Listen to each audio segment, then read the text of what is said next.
عليكم متابعينا الكرام، مثل ما معوديكم على موديلاتنا الجديده والحصريه يوميا.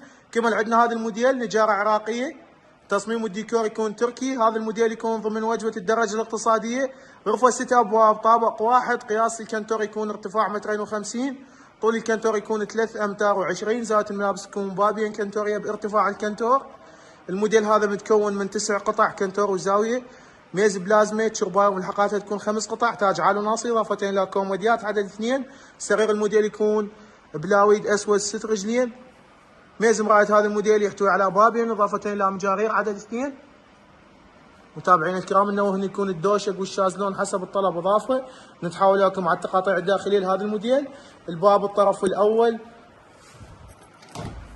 يحتوي على رف، نظام التفسيخ والشطه في صنع رماد على طول الباب. الداخل يكون معاكس خشب ابيض 3 ملم بالتحشاه هذه، والخارج يكون MDF 5 ملم بالتحشاه هذه.